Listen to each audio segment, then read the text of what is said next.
wabarakatuh. Para siswa-siswi SDI Teladan KPI Petang,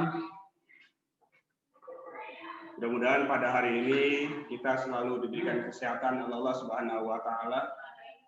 Begitu pula seluruh orang tua, wali murid, ucang cing babi juga dalam keadaan sehat walafiat. Diberikan rezeki yang halal, yang banyak, yang barakah, thayyibah. Amin ya rabbal alamin. Para siswa-siswi SDI Teladan KPI Petang, silakan buka buku tema halaman 61. Ya. Pembelajaran 2. Gus Nadi Wiyogo, prestasi di tengah keterbatasan. Silakan kamu baca cerita Gus Nadi Wiyogo. Rangkuman dari cerita tersebut bahwa Wiyogo adalah dari keluarga yang tidak mampu, orang tuanya pekerjaannya tukang sol sepatu, dan ibunya ibu rumah tangga. Tapi dengan keterbatasan ekonomi, Gus Nadi tidak membuat patah semangat. Walaupun dia miskin, tapi Gus Nadi berprestasi dari SD. Bahkan Gus Nadi pernah ikut lomba ke luar negeri. Hebat bukan? Anak SD kelas 6 sudah mengikuti lomba matematika ke luar negeri. Walaupun dia tidak berhasil atau tidak menang dalam lomba matematika, Gus Nadi lebih puas, merasa puas. Ini pengalaman Gus Nadi dari keluarga yang tidak mampu bisa mengikuti lomba matematika ke luar negeri. Dan Gus Nadi mengikuti lomba lagi ya antar negara, yaitu di International Competition and Assessment for School, ISAS. Hebat bukan? Dia meraih perak. Inilah yang menjadi keluarga Gus Nadi bahagia, bangga punya anak Gus Nadi. Dengan cerita Gus Nadi, mudah-mudahan kamu dari cerita ini menjadi pemicu semangat belajar supaya meraih cita-cita, supaya kamu bisa ikut jejak Gus Nadi ke luar negeri, ikut lomba mata pelajaran. Siapa yang tidak bahagia orang tua kalau melihat anaknya berprestasi? Padahal Gus Nadi adalah keluarga yang tidak mampu atau miskin, tapi prestasi luar biasa. Orang yang mampu saja belum tentu bisa, ya. Orang yang mampu, yang ekonominya mampu, belum tentu bisa. Walaupun dia bisa, itu tidak luar biasa, karena orang tuanya mampu. Anaknya disekolahkan ke level yang nasional, sekolah-sekolah yang bonafit. Wajar kalau anaknya juara kelas. Tapi dari Gus Nadi, dia dari sekolah biasa, bahkan tidak pernah ikut les, tidak ikut kursus, dia bisa lomba matematika antar negara. Luar biasa. Ya, itulah perjuangan Gus Nadi untuk membahagiakan orang tua. Baik, anak-anakku sekalian, setelah kamu membaca cerita Gus Nadi, ya, tugas kalian adalah menjawab pertanyaan 1 sampai 4 di halaman 62.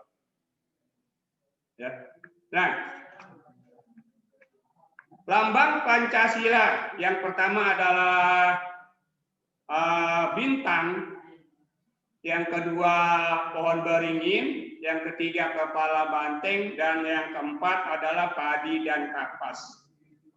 Sekarang Bapak akan membahas sila yang keempat, padi dan kapas. Kenapa sila keempat dilambangkan dengan padi dan kapas?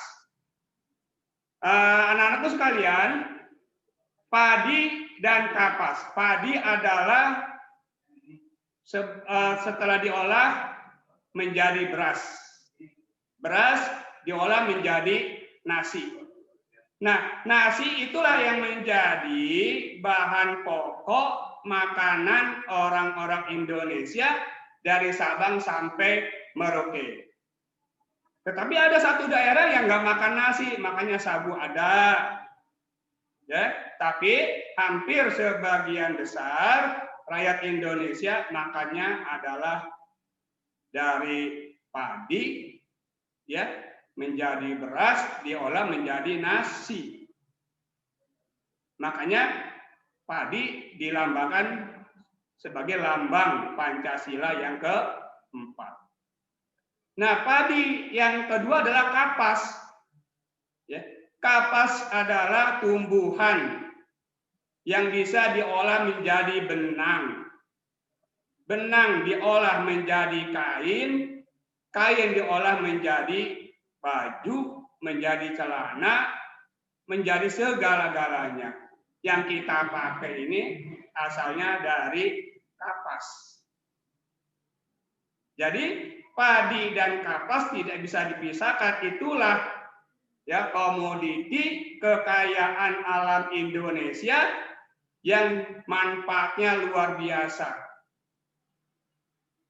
Nah, kapas ya manfaatnya luar biasa. Dulu orang tidak pakai baju, cukup pakai daun-daun. Berapa tahun kemudian berubah memakai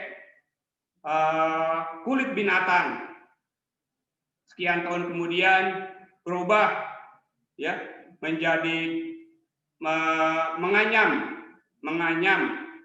ya untuk menutupi badannya. Nah, dan tahun demi tahun perubahan sampai sekarang rakyat Indonesia sudah menutup aurat badannya pakai kaos, pakai baju yang dari bahan yang semuanya berasal dari kapas.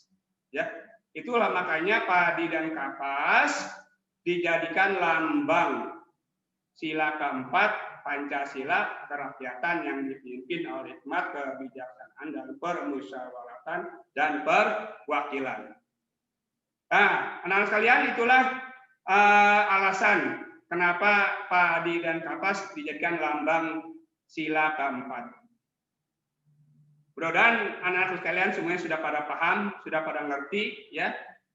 Setelah kamu membaca, mempelajari, tugas adalah menjawab halaman 63, ya. Lalu di halaman 66 ikuti contoh yang ada di dalam buku, ya. Ambillah selembar kertas, ya, yang ukurannya sama. Ukurannya sama. Nah, kalau bisa, kalau ada origami, ya, origami. Kamu lipat pertama seperti gambar pertama, lipatan, ya. Lalu gambar kedua, lipatannya ditekan supaya ada garis. Lalu lipat lagi lawan arah, ya, berlawan arah, ditekan lagi. Lalu gambar keempat, jadilah dua garis yang berpotongan, ya. Nah, apakah kamu menemukan garis? Garis apakah yang kamu temukan? Apakah kamu menemukan sudut? Sudut apa yang kamu temukan? Coba ukurlah besar sudut dengan penggaris busur. Apakah besar sudut sama? Kamu harus membuktikan besar sudut menggunakan penggaris busur. Apa yang kamu dapat simpulkan dari percobaan ini? Ya, nah itu anak-anakku sekalian. Di percobaan kedua sama demikian, kalau yang tadi garis horizontal dan garis vertikal, ya tegak lurus, di percobaan kedua adalah garis salah satunya agak miring ya, menyimpang, miring ya. Ikuti percobaan yang kedua untuk mengukur sudut. Jadi ada 4 sudut ya. Yang pertama juga ada 4 sudut, percobaan kedua ada 4 sudut. Ukur masing-masing sudut dari percobaan yang pertama dan percobaan yang kedua. Ya, setelah kamu ukur dengan menggunakan penggaris busur, ya, berapa sudut yang pertama, kedua dari keempat sudut tersebut. Nah, itulah pelajaran pada hari ini. Ya, yang pertama diulang mempelajari tentang kerja kerasnya Gus Nadi sampai meraih berhasil ya sampai lomba ke tingkat internasional. Terus yang kedua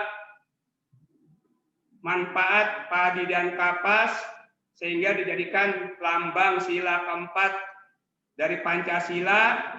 Yang ketiga adalah mengukur sudut.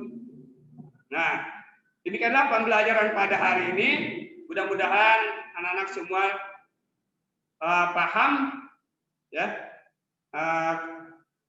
dan Bapak yakin semuanya dapat mengerjakan tugas ini dengan baik. Dan Bapak akhiri, Bapak doakan semuanya dalam keadaan sehat walafiat, sehingga dapat bisa mengerjakan pekerjaan ini, tugas ini dengan baik. Akhir kalam, assalamualaikum warahmatullahi wabarakatuh.